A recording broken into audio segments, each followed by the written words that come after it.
नमस्कार दोस्तों।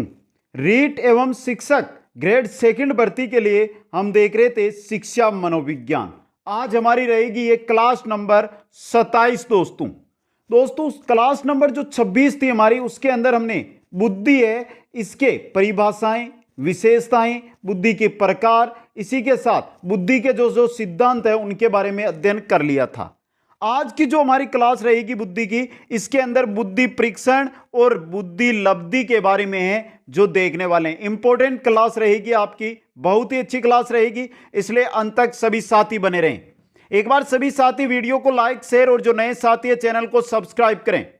जो साथी इन पीडीएफ है जो हम यहां पर पढ़ा रहे हैं, इनकी पीडीएफ प्राप्त करना चाहते हैं और ये क्लासेस संपूर्ण शिक्षा मनोविज्ञान की रीट सेकंड ग्रेड की तैयारी कर रहे हैं, रीट मेन एग्जाम की तैयारी कर रहे हैं, तो उनके लिए कुचामन ऑनलाइन क्लासेज ऐप के स्टोर के अंदर संपूर्ण चीजें हैं वो उपलब्ध है, वहां से प्राप्त कर सकते हैं शिक्षा मनोविज्ञान की। जो साथी सेकंड ग्रेड की तैयारी कर रहे हैं उनके लिए जीके पेपर पेस्ट के संपूर्ण नोट्स, बाकी क्लासेस तो आप अटेंड कर रहे हैं और नोट्स है वो आपको कुचामन ऑनलाइन क्लासेज ऐप के स्टोर में मिल जाएंगे। दोस्तों तो चलते हैं आज की इस क्लास की ओर। आज हम देखने वाले हैं बुद्धि के अंदर बुद्धि परीक्षण और बुद्धि लब्धि के बारे में। दोस्तों तो चलिए मित्रों, सबसे पहले बुद्धि परीक्षण। बहुत ही शानदार नोट्स है मित्रों, बहुत ही शॉर्ट के अंदर आपको मिलेंगे, यह भी नहीं है कि बहुत डीपली जाएंगे, अलग अलग और बहुत अधिक नोट्स है, सिंपल शॉर्ट में नोट्स है मित्रों। देखिए बुद्धि परीक्षण, सबसे पहले क्रियात्मक परीक्षण 1866 में सेगुइन ने बनाया। बुद्धि को लेकर जो क्रियात्मक परीक्षण सबसे पहले किसने बनाया है? 1866 में सेगुइन ने। बुद्धि परीक्षण किसी प्रकार का कार्य या समस्या होती है जिसकी सहायता से व्यक्ति के मानसिक विकास के स्तर का अनुमान लगाया जा सकता है। बुद्धि परीक्षण है ये किसी प्रकार की समस्या या कार्य है जिसकी प्रकार से व्यक्ति का जो मानसिक स्तर होता है उसका पता लगाया जा सकता है। अब देखिए बुद्धि परीक्षण का इतिहास मित्रों, बुद्धि परीक्षण के इतिहास में चलते हैं। 1885 में फ्रांसिस गाल्टन ने बुद्धि शब्द का सर्वप्रथम प्रयोग किया है। बुद्धि शब्द का सबसे पहले प्रयोग किसने किया है? फ्रांसिस गाल्टन ने। बहुत कम जगह आपको यह चीज है जो देखने को मिलती है, इंपॉर्टेंट चीज है, यहां से सीधा क्वेश्चन एग्जामों के अंदर आपको देखने को मिल सकता है। दोस्तों आगे चलिए, मानसिक परीक्षण शब्द का प्रयोग 1890 में केटल ने पेनिसवेलिया विश्वविद्यालय में किया था। मानसिक परीक्षण शब्द का प्रयोग किसने किया है मित्रों? केटल ने। कब? 1890 में। कहां पर? पेनिसवेलिया विश्वविद्यालय के अंदर। दोस्तों आगे चलिए, आगे देखते हैं मित्रों। फ्रांस के अल्फ्रेड बिने ने सबसे पहला ठोस कदम 1905 में उठाया। मतलब 1905 में बुद्धि को लेकर अल्फ्रेड बिने ने ही ठोस कदम उठाया। मतलब इसके परीक्षण कैसे इसको बता सकते हैं हम, इसको लेकर 1905 में बिने ने बात कही। 1890 से 1905 का जो काल है वो मनोविज्ञान में बंजर काल कहलाता है। क्यों कहलाता है यह बंजर काल? सीधा क्वेश्चन तो यही आता है, मनोविज्ञान का बंजर काल कब से कब? तो 1890 से 1905, 15 वर्ष का। इस दौरान कोई भी प्रयास मनोविज्ञान में नहीं किया गया, कोई भी प्रयास है जो मनोविज्ञान में नहीं किया गया। इस वजह से इसको क्या कहा जाता है मित्रों? मनोविज्ञान का बंजर काल कहा जाता है। इंपॉर्टेंट क्वेश्चन आपके एग्जाम की दृष्टि से बन सकता है। यहां से क्वेश्चन पहला, मानसिक परीक्षण शब्द का प्रयोग करने वाला पहला व्यक्ति कौन है? केटेल है। बुद्धि मापना या बुद्धि परीक्षण का जन्मदाता अल्फ्रेड बिने, जिसने ठोस कदम उठाया 1905 के अंदर। आगे चलिए मित्रों, बात करते हैं बुद्धि परीक्षणों के प्रकारों की। तो दो प्रकार का होता है, एक होता है व्यक्तिक बुद्धि परीक्षण और दूसरा होता है सामूहिक बुद्धि परीक्षण। एक व्यक्तिक बुद्धि परीक्षण और दूसरा है सामूहिक बुद्धि परीक्षण। अब इनमें कौन कौन से जो है उनके बारे में बात करते हैं। तो सबसे पहले लेते हैं हम व्यक्तिक बुद्धि परीक्षण। व्यक्तिक बुद्धि परीक्षण में एक नंबर पर लेते हैं व्यक्तिगत परीक्षण या शाब्दिक बुद्धि परीक्षण, दूसरा रहेगा अशाब्दिक बुद्धि परीक्षण। तो जो आपका शाब्दिक बुद्धि परीक्षण है इसमें कौन सा आ रहा है? पहला बिने साइमन बुद्धि परीक्षण। अब देखिए मित्रों, इसका प्रतिपादक कौन है? अल्फ्रेड बीने। 1905 में मनोवैज्ञानिक अल्फ्रेड बीने ने साइमन की सहायता से प्रथम बुद्धि परीक्षण किया।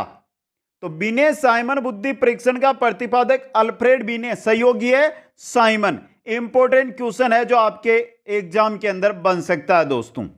आगे देखिए, यह परीक्षण 3 से 14 वर्ष तक के बच्चों के लिए उपयोगी था। 3 से 14 वर्ष, या आपको बहुत जगह 15 वर्ष भी लिखा हुआ मिलेगा। तो 3 से 14 वर्ष के जो बच्चे थे उनके लिए क्या है? उपयोगी था दोस्तों। आगे देखिए, इसमें प्रश्नों की संख्या कितनी थी? 30 थी। तो बीने ने जो पहला परीक्षण किया, जो पहला बुद्धि परीक्षण है किया है, उसमें 30 प्रश्न थे 3 से 14 वर्ष तक के बच्चों के लिए यह था दोस्तों। आगे देखिए, आगे हैं कि बीने ने फिर क्या किया?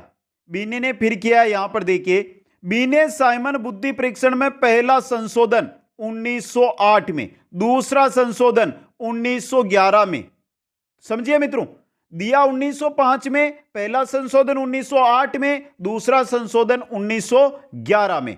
और इसमें प्रश्नों की संख्या कितनी कर दी? 59 प्रश्नों की संख्या कर दी। यहां पर 1911 को लेकर एक क्वेश्चन और बन सकता है आपके। क्या बन सकता है? कि जो ये परीक्षण है बीने साइमन, इसका अंग्रेजी में अनुवाद 1911 में हुआ था। तो बीने साइमन परीक्षण का अंग्रेजी अनुवाद 1911 में किसने किया? लिखिए मित्रों, नोट्स बना रहे, गोडार्ड ने। किसने किया था? गोडार्ड ने इसका अंग्रेजी अनुवाद किया था। कहां का था ये? अमेरिका का था दोस्तों।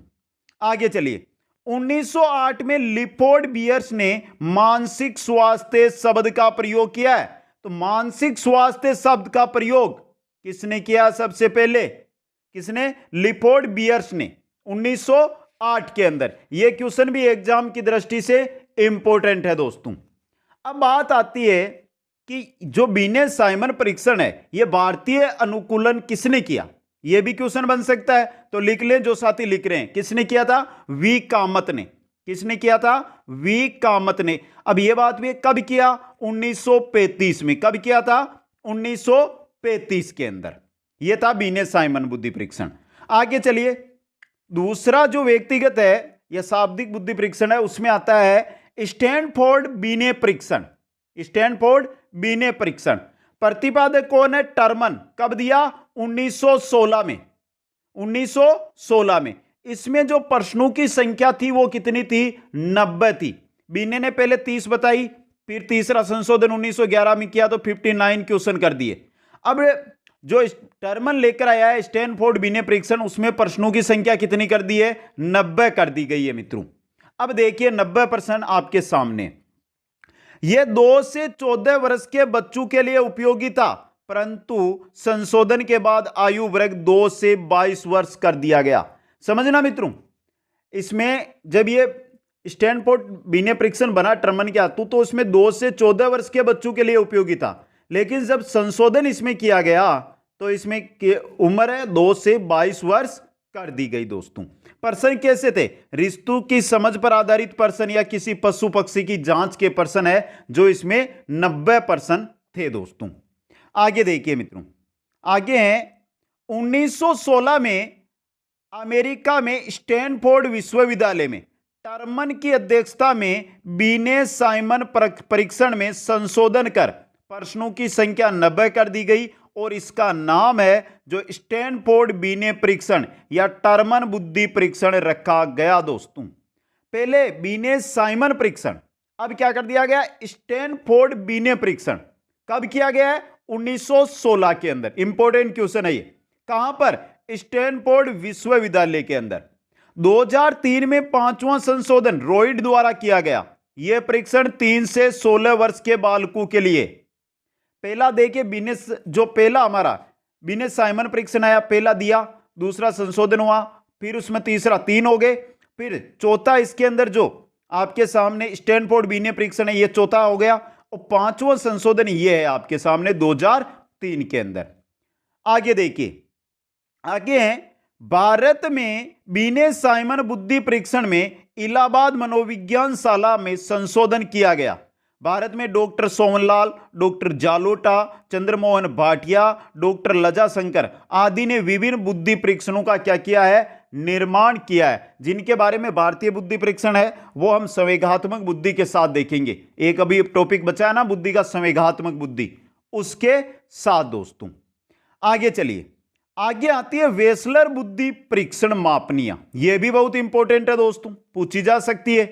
WAIS Wechsler adult intelligence scale full form है इसकी, 1955 में किया गया। WAIS 1955 में किया गया, जो 16 से 64 वर्ष की आयु वाले व्यक्तियों पर किया गया।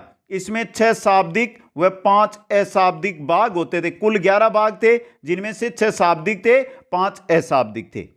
दूसरा इसमें संशोधन हुआ है, सॉरी इससे पहले, ये तो संशोधन के बाद है, इससे पहले WISC Wechsler intelligence scale for children 1949 में किया गया, जो था 6 से 16 वर्ष की आयु वाले बालकों पर। इसमें 8 शाब्दिक व 7 क्या थे, अशाब्दिक भाग थे दोस्तों। फिर देखिए 2005 के अंदर WPPSI Wechsler pre school and primary scale of intelligence, जो 4 से 6.5 यानी 4 से 6.5 वर्ष आयु वाले बालकों पर किया गया। 2005 में अंतिम संशोधन ये WPPSI हुआ दोस्तों। ये वेसलर बुद्धि परीक्षण की मापनीय है। कब कब हुआ याद आपको रखना है, क्वेश्चन यहां से एग्जाम के अंदर आ सकता है। आगे चलिए मित्रों, आगे अब देखते हैं मिश्रित बुद्धि परीक्षण। मिश्रित बुद्धि परीक्षण के प्रतिपादक है डेविड वेसलर, जो हमने 3 ऊपर पढ़े ना ये दोस्तों, 1939 के अंदर जो डेविड वेसलर है वो प्रतिपादक है मिश्रित बुद्धि परीक्षण के। अब इसमें क्या होता है देखिए, यह परीक्षण 5 से 16 वर्ष के बच्चों के लिए तथा 18 से 64 वर्ष के व्यक्तियों के लिए बनाया गया। इसमें 5 शाब्दिक व 5 अशाब्दिक क्या थे, उप परीक्षण शामिल थे दोस्तों। आगे चलिए, ये थे हमारे शाब्दिक बुद्धि परीक्षण।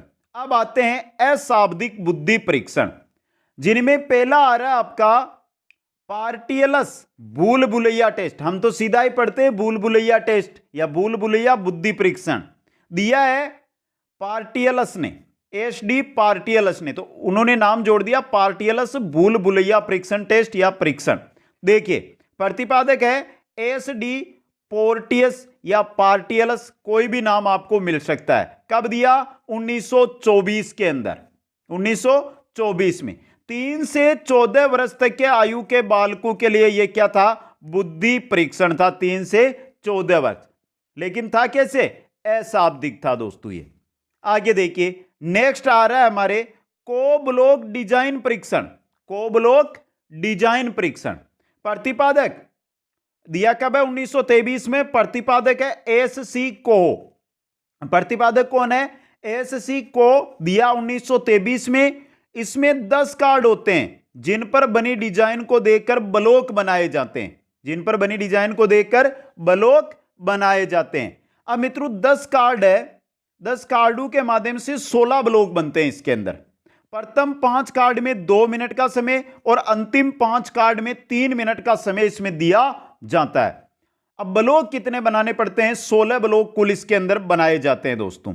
तीसरे में चलिए, तीसरा आता है हमारा पास, PASS एलोक परीक्षण। देखिए मित्रों इसके प्रतिपादक है एलेक्जेंडर पास, दिया कब, 1932 में। 7 से 18 वर्ष के बच्चों के लिए है ये। किनके लिए है, 7 से 18 वर्ष के बच्चों के लिए। इंपॉर्टेंट है मित्रों, ये क्वेश्चन आ सकता है एग्जाम के अंदर। अब देखिए इसके अंदर होता क्या है, इसके अंदर देखिए इसमें अलग अलग रंगों के गुटकों को बिना उठाए खिसकाकर डिजाइन बनानी होती है। इसमें 8 डिजाइन व 5 मिनट का समय दिया जाता है। 8 डिजाइन व 5 मिनट का समय इसमें दिया जाता है। तो एलेक्जेंडर पास ने दिया था एलोक परीक्षण, जिसको पुनः स्मरण क्रियात्मक परीक्षण भी कहते हैं। कब दिया, 1932 में।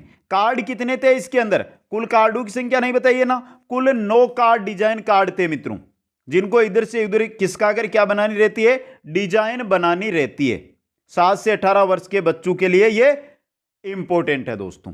आगे देखिए पैटर्न ड्राइंग टेस्ट, इस परीक्षण में बिना पेंसिल उठाए पैटर्न बनाना होता है। पैटर्न ड्राइंग टेस्ट, इसके अंदर क्या किया जाता है?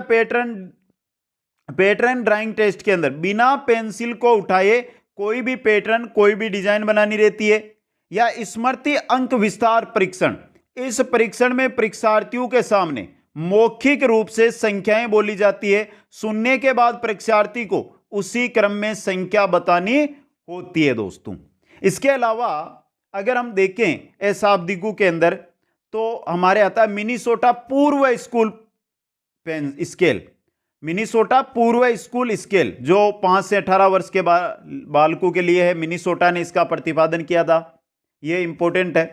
अब आगे चलिए मित्रों, अब बात करते हैं भारत में बुद्धि परीक्षण, भारत में निर्मित बुद्धि परीक्षण। पहला देखिए, डॉक्टर CH राइस, हिंदुस्तानी बीने, जिनको हिंदुस्तानी बीने कहा जाता है, डॉक्टर CH राइस को ने 1922 में बीने बुद्धि परीक्षण को उर्दू में लाहौर में लागू किया था।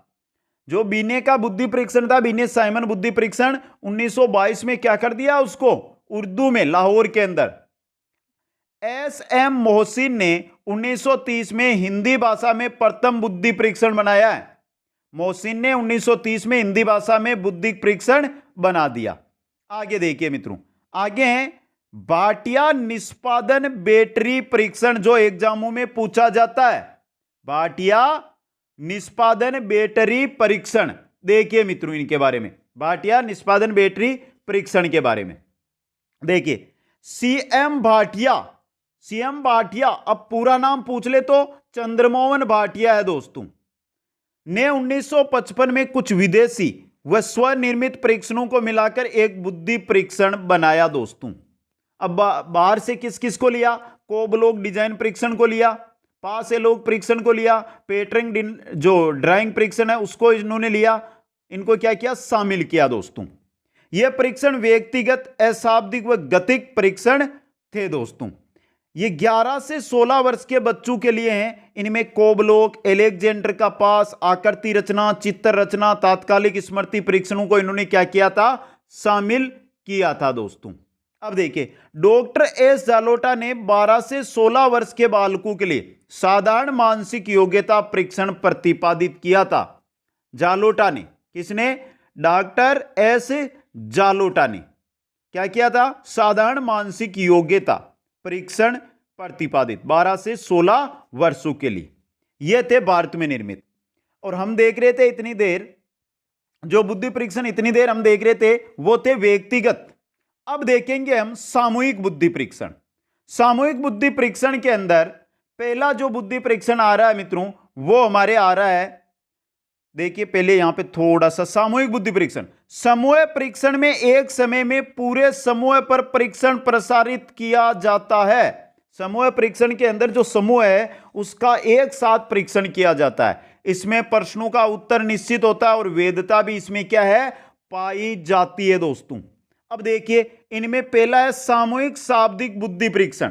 सामूहिक शाब्दिक बुद्धि परीक्षण जिसमें है आरपी अल्फा, आर्मी अल्फा। दिया किसने? ऑर्थर ए ओटिस ने। कब? 1917 में।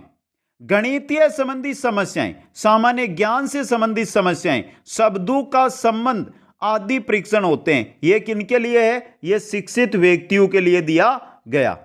इसी के अंदर मित्रों और देखिए, हम सामूहिक जो शाब्दिक बुद्धि परीक्षण है, सेना सामान्य वर्गीकरण, इसी के द्वारा अमेरिका में लागू किया गया। टर्मन का जो सामूहिक परीक्षण है 1920 वाला, वो इसी में है दोस्तों। आगे चलिए, दूसरा आता है सामूहिक क्रियात्मक अशाब्दिक बुद्धि परीक्षण। सामूहिक क्रियात्मक अशाब्दिक बुद्धि परीक्षण दोस्तों, आर्मी बीटा परीक्षण है। ये प्रतिपादक कौन है? प्रतिपादक है Arthur S Otis. Arthur S Otis दोस्तों। कब दिया? ये 1919 के अंदर दिया। यह अशिक्षित व्यक्तियों के लिए इसमें चित्रपूर्ति, ब्लॉक, भूल भुलैया परीक्षण होते हैं। भूल भुलैया हो, चित्रपूर्ति हो, ब्लॉक परीक्षण हो, वो इसमें होते हैं दोस्तों। अब देखते हैं बुद्धि के सोपान। ये थे हमारे, इतनी देर बुद्धि परीक्षण के बारे में पढ़ रहे थे। अब आ रही है बुद्धि के सोपान। 3 सोपान है मित्रों। बुद्धि के सोपान 3 सोपान है। देखिए, पहला है सीए यानी कि वास्तविक आयु, जिसे तैतिक आयु भी कहा जाता है। दूसरी है एमए यानी मानसिक आयु, और आईक्यू यानी बुद्धि लब्धि। इनके बारे में अध्ययन करना है और सबसे ज्यादा एग्जाम के अंदर यहीं से क्वेश्चन है जो बनकर आता है दोस्तों। चलिए मित्रों देखते हैं। मानसिक आयु शब्द का सर्वप्रथम प्रयोग 1908 में अल्फ्रेड बीने ने किया है। मानसिक आयु शब्द का प्रयोग किसने किया है? अल्फ्रेड बीने ने। ये क्वेश्चन बनते हैं। बुद्धिलब्धि शब्द का विचार किसको आया था? टर्मन का है। बुद्धिलब्धि शब्द का विचार किसका है? टर्मन का है दोस्तों। बुद्धिलब्धि के सूत्र की दिशा में सबसे पहला प्रयास किया है स्टर्न ने 1912 में, लेकिन बाद में संशोधित सूत्र किसने दिया? टर्मन ने 1916 में। अब देखते हैं 1912 में स्टर्न ने कौन सा सूत्र दिया और 1916 के अंदर टर्मन ने कौन सा दिया। देखिए ये रहे आपके सामने 1912 में सूत्र दिया गया मानसिक आयु बटा वास्तविक आयु। किसके द्वारा? स्टर्न के द्वारा। 1916 में सूत्र दिया गया बुद्धिलब्धि का आईक्यू का, जो दिया गया मानसिक आयु बट्टा वास्तविक आयु इंटू 100। यह किसके द्वारा दिया गया? टर्मन के द्वारा। दोनों याद आपको रखने हैं मित्रों। आगे चलिए अब देखते हैं टर्मन का जो बुद्धिलब्धि वर्गीकरण है उसके बारे में। सबसे इंपॉर्टेंट क्वेश्चन यहीं से एग्जाम के अंदर है जो आपको देखने को मिलेंगे। टर्मन का जो बुद्धिलब्धि वर्गीकरण उन्होंने दिया, सूत्र क्या था आपका? उनका एमए मानसिक आयु वास्तविक आयु इंटू 100 दोस्तों। देखिए बुद्धिलब्धि और बुद्धि वर्ग। सबसे पहले 140 से अधिक ये थे प्रतिभाशाली। कैसे थे? बालक का प्रकार कैसा था? प्रतिभाशाली। 120 से 139 वाले ये थे प्रखर बुद्धि, अति श्रेष्ठ अति तीव्र वाले बालक दोस्तों। 110 से 119 तीव्र बुद्धि वाले, 110 से 119 वाले तीव्र यानी श्रेष्ठ बुद्धि वाले। 90 से 109 वाले सामान्य बुद्धि, औसत बुद्धि यानी सामान्य बुद्धि वाले। 80 से 89 वाले मंद बुद्धि या पिछड़े, सामान्य रूप से पिछड़े बालक, मंद बुद्धि वाले बालक। बात करें यहां पे 70 से 79 की ओर तो क्षीण बुद्धि या निर्बल, क्षीण बुद्धि निर्बल बुद्धि या सीमांत मंद बुद्धि वाले बालक। 50 से 69 की ओर अल्प बुद्धि या मूर्ख, अल्प बुद्धि या मूर्ख इसमें शामिल किए गए। आगे देखिए और है 50 से 69 आ गया। 25 से 49 ये थे मूड यानी मूर्ख हीन बुद्धि वाले, और 25 से कम वाले जड़ बुद्धि या महामूर्ख। तो जो ये आपके सामने मैंने रखा है मित्रों, ये आप स्क्रीनशॉट ले सकते हैं। यहां से एग्जाम के अंदर आपको क्वेश्चन है जो पूछा जा सकता है। अब मित्रों यहां से इंपॉर्टेंट दो क्वेश्चन देखिए। एक तो बेसल वर्ष होता है, एक टर्मिनल वर्ष होता है। ये किसको कहा जाता है? बेसल व टर्मिनल। देखिए जिस अधिकतम आयु स्तर के प्रश्नों को बालक हल कर देता है, जिस अधिकतम आयु स्तर के प्रश्नों को बालक हल कर देता है उसको तो कहते हैं बेसल वर्ष, जिस अधिकतम आयु तक हल किया है। और टर्मिनल जिस आयु स्तर के प्रश्नों को बालक हल नहीं कर पाता है, जिस आयु स्तर का जो आयु का प्रश्न पूछा अगर उसको हल नहीं कर पाता है तो उसको कहते हैं हम टर्मिनल वर्ष दोस्तों। बेसल और टर्मिनल यहां से क्वेश्चन बन सकता है आपके एग्जाम के अंदर। अब बताइए जो आईक्यू का टेस्ट, ये जो सूत्र आया है ये किसने दिया था? टर्मन ने। कब? 1916 के अंदर दोस्तों। बुद्धिलब्धि के प्रथम प्रतिपादक कौन है? प्रथम प्रतिपादक थे स्टर्न, जिन्होंने 1912 में, कब? 1912 में इसका सूत्र दिया था मानसिक आयु बटा वास्तविक आयु दोस्तों। आगे देखिए एक क्वेश्चन लेकर आया हूं। नीतू की आयु है 15 वर्ष, उसकी मानसिक आयु है 21 वर्ष, तो नीतू की बुद्धिलब्धि बतानी है। अब आईक्यू ऊपर आपको क्या लिखनी है? मानसिक आयु। तो यहां पे देखिए आयु बताइए 15 वर्ष, तो ये तो 15 वर्ष तो वास्तविक आयु है। मानसिक आयु है 21 वर्ष, गुणा कर दो 100 से, 3 से ये 5 बार, 3 से ये 7 बार, 5 से इसको हम कट करेंगे तो 20 बार, 20 को 7 से करेंगे तो 140। मतलब नीतू क्या है? प्रतिभाशाली है। बुद्धिलब्धि कितनी आई? 140। तो क्या है? प्रतिभाशाली। आगे देखिए मित्रों, अमेरिका साइको एसोसिएशन द्वारा एक सूची जारी की गई है जिसमें कितनी बुद्धिलब्धि वाली कितनी जनसंख्या है विश्व में यह बताया गया है। देखिए मंदित या चुनौतीग्रस्त बालक जो यानी 70 से कम, इन्होंने 70 से कम है ना, उनको मंदित या चुनौतीग्रस्त बालक मान लिया और इनकी जनसंख्या में प्रतिशत बताया 2.2%। सीमावर्ती यानी 70 से 80 वाले 6.7%। निम्न औसत 80 से 90 वाले हैं 16.1%। औसत बुद्धि वाले हैं 90 से 110 बुद्धि लब्धि होती है जिनकी, वो है 50%। तो जनसंख्या का प्रतिशत सबसे ज्यादा है औसत यानी सामान्य बुद्धि के अंदर। आगे देखिए, उच्च औसत 110 से 120 में 16.1% जनसंख्या के बालक है। श्रेष्ठ के अंदर 120 से 130 में 6.7% जनसंख्या है और अति श्रेष्ठ के अंदर 130 से ऊपर में आपके 2.2% जनसंख्या बालकों का है दोस्तों। आगे चलिए मित्रों, एक आया है आपके ईक्यू मित्रों। आईक्यू हमने देखा, ईक्यू क्या आया है, नोट।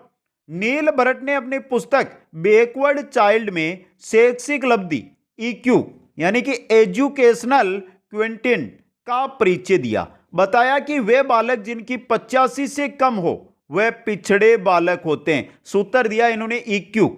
ईक्यू का सूत्र दिया EA/CA × 100, यानी कि जो इन्हें ईक्यू बताइए, इसके अंदर EA यानी कि एजुकेशनल जो आयु है वो बट्टा में CA नहीं, वास्तविक आयु, एजुकेशनल आयु बट्टा वास्तविक आयु × 100, यह सूत्र दिया। तो यह थी आज बुद्धि परीक्षण, बुद्धि लब्धि की क्लास। कैसी लगी? नेक्स्ट तीसरा पार्ट जो बुद्धि का रहेगा वो रहेगा हमारे संवेगात्मक बुद्धि का, इंपॉर्टेंट पार्ट रहेगा वो भी। और मित्रों जैसे ही तीसरा पार्ट होगा उसके बाद हम क्वेश्चन आंसर आपके लिए लेकर आ जाएंगे। तो कैसी लगी ये क्लास कमेंट करके बता दें। वीडियो को लाइक, शेयर और जो नए साथी है चैनल को सब्सक्राइब करें। आप सभी को बहुत बहुत धन्यवाद। जय हिंद, जय भारत।